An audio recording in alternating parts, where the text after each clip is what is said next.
بسم اللہ الرحمن الرحیم۔ السلام علیکم ورحمۃ اللہ وبرکاتہ۔ بغیر حج کے 400 حج کے برابر ثواب ملے گا۔ جمعے کے دن جب آپ 4 بار یہ کلمات پڑھ لیں گے تو 4 بار یہ کلمہ پڑھ لیں گے تو آپ کو 400 حج کے برابر ثواب ملے گا۔ اللہ تعالیٰ نے ہمارے لیے اتنی آسانیاں کی ہوئی ہیں کہ ہم سوچ بھی نہیں سکتے۔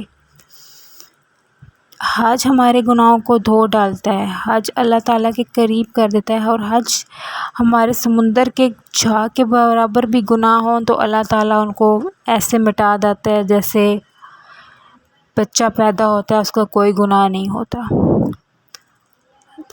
اللہ تعالیٰ فرماتا ہے اگر دل اچھی نیت کے ساتھ دل کے ساتھ حج کرے گا تو اللہ تعالیٰ اس کو جنت میں جگہ دے گا۔ لیکن بہت سارے لوگ ایسے ہیں جو استطاعت نہیں رکھتے، حج نہیں کر پاتے، حج پہ نہیں جا سکتے۔ وہ اپنے گھر میں یہ 400 حج کا برابر ثواب پا سکتے ہیں، یہ چھوٹا سا مختصر سا کلمہ پڑھ کے چلتے پھرتے پڑھتے رہیں اور حج کے برابر ثواب پائیں۔ بہت ہی آسان ہے اور بہت ہی مختصر سا ہے، ہر مسلمان بہن بھائی کو زبانی یاد ہوگا۔ جی میں جس کلمے کی بات کر رہی ہوں وہ ہے تیسرا کلمہ۔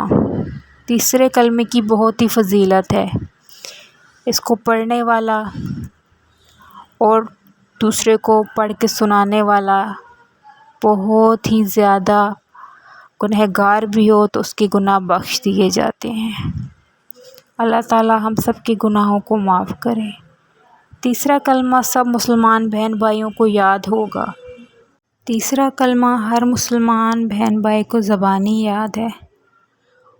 سبحان اللہ والحمد للہ، سبحان اللہ والحمد للہ، لا الہ الا اللہ واللہ اکبر ولا حول ولا قوۃ الا باللہ العلی العظیم۔ 4 بار آپ نے یہ تیسرا کلمہ پڑھنا ہے، پھر اس کے بعد آپ نے 7 مرتبہ سورہ اخلاص پڑھنی ہے۔ قل هو اللہ احد اللہ الصمد لم یلد ولم یولد ولم یکن لہ کفوا احد۔ سورہ اخلاص کو 7 مرتبہ پڑھنے کے بعد آپ نے اس عمل کو پورا کرنے کے بعد آپ نے اللہ تعالیٰ سے دعا کرنی ہے کہ اللہ تعالیٰ ہمارے تمام گناہوں کو معاف فرما دے، ہماری پریشانیوں کو دور کر دے، اور ہماری تنگ دستی کو دور کر دے، غربت کو دور کر دے، اور حج کرنے کی توفیق عطا فرمائے، استطاعت عطا فرمائے۔ اللہ تعالیٰ ہمیں بھی روضہ رسول دکھانے کی استطاعت عطا فرمائے۔ اللہ تعالیٰ ہم سب مسلمانوں کو مدینے لے جائے، جو استطاعت نہیں رکھتے ان کو بھی لے جائے، آمین ثم آمین۔ ایسے آپ نے اللہ کی حضور دعا کرنی ہے، یقین کامل کے ساتھ یہ عمل آپ نے کرنا ہے، آپ کے سارے گناہ، ہم سب کے گناہ اللہ تعالیٰ معاف کر دے۔ اللہ تعالیٰ ہم سب مسلمانوں کا حامی و ناصر ہو، آمین ثم آمین۔ جزاک اللہ۔